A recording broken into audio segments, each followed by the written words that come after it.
बिहार में कोरोना संक्रमण की रफ्तार बढ़ती गई, लोग मरते रहे, आंकड़ा बढ़ता रहा।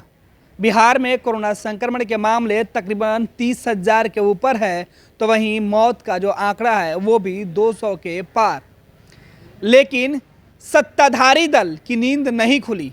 नींद अब खुली है, वो भी तब जब बात अपने पर आई। बीजेपी के एमएलसी के कोरोना संक्रमण से मौत के बाद बीजेपी के अंदर सबसे बड़ी हलचल हुई है और इसमें बीजेपी के प्रदेश अध्यक्ष संजय जायसवाल, जो खुद कोरोना पॉजिटिव होने के बावजूद जब वो अस्पताल से स्वस्थ होकर बाहर निकले, उनका हौसला बढ़ गया। वो अब पीपीई किट पहन के अस्पताल पहुंच गए। लोगों का हाल जाना। जब पार्टी का प्रदेश अध्यक्ष अस्पताल में हो तो भला मंत्री की क्या बिसात। मंत्री जी भी आज पटना के एनएमसीएच अस्पताल पहुंच गए, पूरे तामझाम के साथ। मीडिया का जमावड़ा था। मंत्री जी पहुंचे तो पीपीई किट में नजर आए। अस्पताल के आइसोलेशन वार्ड भी पहुंचे। लोगों का हाल जाना, भरोसा दिलाया और एक बार फिर से कहा गया कि अस्पताल के हालात अच्छे हैं। फिलहाल मंत्री जी ने कहा कि जिन लोगों की मौत हो जा रही है, उनके परिवार वालों की मदद से अब 2 से 3 घंटे के अंदर ही उनकी बॉडी डिस्पोज कर दी जाएगी। यानी अब अस्पताल के बेड पर मरीज तो दिखेंगे, उनके साथ लाशें नहीं दिखेंगी। कोरोना महामारी से जूझते बिहार के अंदर आज तस्वीर बदली हुई है।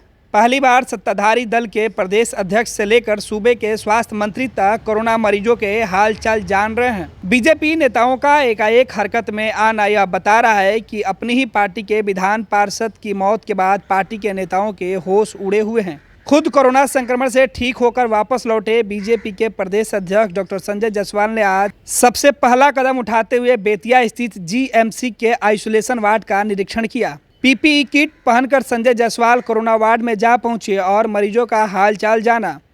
बीजेपी प्रदेश अध्यक्ष ने इसकी जानकारी अपने फेसबुक पोस्ट पर दी। संजय जायसवाल खुद एक चिकित्सक हैं और कोरोना काल में उन्होंने इसके पहले भी मरीजों का इलाज किया है, लेकिन कोरोना मरीजों के साथ मुलाकात और उनका हालचाल जानने का यह उनके लिए पहला अनुभव था। संजय जायसवाल पिछले दिनों पटना एम्स में भर्ती थे, जहां उनका इलाज किया गया। कोरोना निगेटिव होकर निकले तो पार्टी के नेताओं के साथ वीडियो कॉन्फ्रेंसिंग से जुड़े और इसी वीडियो कॉन्फ्रेंसिंग में उन्होंने कोरोना को लेकर योद्धा की तरह लड़ने की बात कही थी।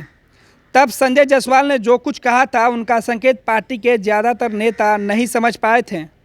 लेकिन अब बीजेपी प्रदेश अध्यक्ष ने खुद कोरोना वार्ड का निरीक्षण कर मरीजों से मुलाकात करके एक मिसाल पेश की है।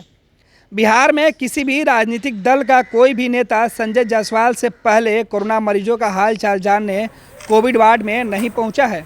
बीजेपी प्रदेश अध्यक्ष डॉक्टर संजय जायसवाल ने जो कदम कोरोना के खिलाफ उठाया है, वह उनके चिकित्सक होने के कर्तव्य को दिखाता है। लेकिन साथ ही साथ सरकार में शामिल एक सत्ताधारी दल के प्रदेश नेतृत्व के तौर पर संजय जायसवाल ने मिसाल पेश की है। डॉक्टर संजय जायसवाल के बेतिया में कोविड वार्ड के निरीक्षण करने के कुछ ही देर बाद बिहार के स्वास्थ्य मंत्री मंगल पांडे भी एनएमसीएच पहुंच गए।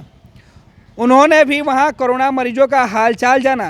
अब सरकार से लेकर पार्टी के गलियारे तक में इस बात की चर्चा है कि प्रदेश अध्यक्ष के कदम से मंगल बाबू पर दबाव बढ़ गया था। प्रदेश अध्यक्ष होते हुए जब संजय जायसवाल कोरोना मरीजों का हाल चाल लेने जा सकते हैं, तो फिर स्वास्थ्य मंत्री मंगल पांडे क्यों नहीं? शायद इसी दबाव की वजह से मंगल पांडे एनएमसीएच पहुंच गए। हकीकत चाहे जो भी हो, लेकिन अच्छी बात यह है अब बीजेपी के नेता कोरोना को लेकर एक्टिव हो रहे हैं। ऑक्सीजन सिलेंडर यहाँ पर और कमी है लोगों का। अभी 650 ऑक्सीजन सिलेंडर यहाँ पे उपलब्ध है। 650 ऑक्सीजन। अभी मैंने इस विषय पे भी चर्चा की, मेरे डिप्टी सुपरिटेंडेंट साथ में बैठे। 650 सिलेंडर यहाँ उपलब्ध है नालंदा मेडिकल कॉलेज हॉस्पिटल में। कितने बेड का ये अस्पताल बनाया गया? कोरोना अस्पताल का 447 बेड यहाँ पर है और इन 447 बेडों पे जितनी बेड्स की जरूरत पड़ेगी उसका हम उपयोग कर। 150 बेड पर ही आपका ऑक्सीजन सिलेंडर है सर? नहीं, आप समझिए। मैं कोई कंफ्यूजन नहीं रखिए। 167 बेड पे ऑक्सीजन गैस पाइपलाइन है। इस बात को क्लियरिटी से समझा जाए। ऑक्सीजन पाइपलाइन 167 पे है। बीएमएसआईसीएल को हमने निर्देश दे दिया है परसों से जो शेष बेड बचे हैं उन बेडों पे भी गैस पाइपलाइन जाना शुरू हो जाएगा। लेकिन बाकी जो बेड हैं उन्हीं बेडों के लिए यह 650 सिलेंडर रखा हुआ है। जहां पाइपलाइन नहीं होता है वहां गैस सिलेंडर जो होता है उससे मरीज को सिलेंडर से ऑक्सीजन दिया जाता है और वह व्यवस्था बराबर से बनी आई है। हम इस पाइपलाइन की व्यवस्था का और विस्तार कर रहे हैं।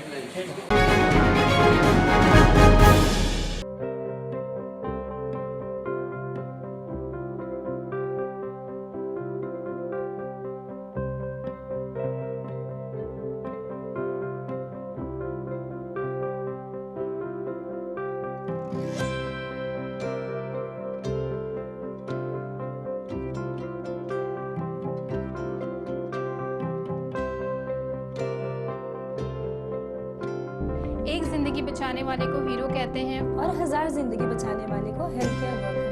Our heart never hardens, our temper never tires. Our touch never hurt. We value what we do. We at Paras work for cause, not for applause. Lockdown के समय, लॉकडाउन के बाद हम हैं आपके साथ।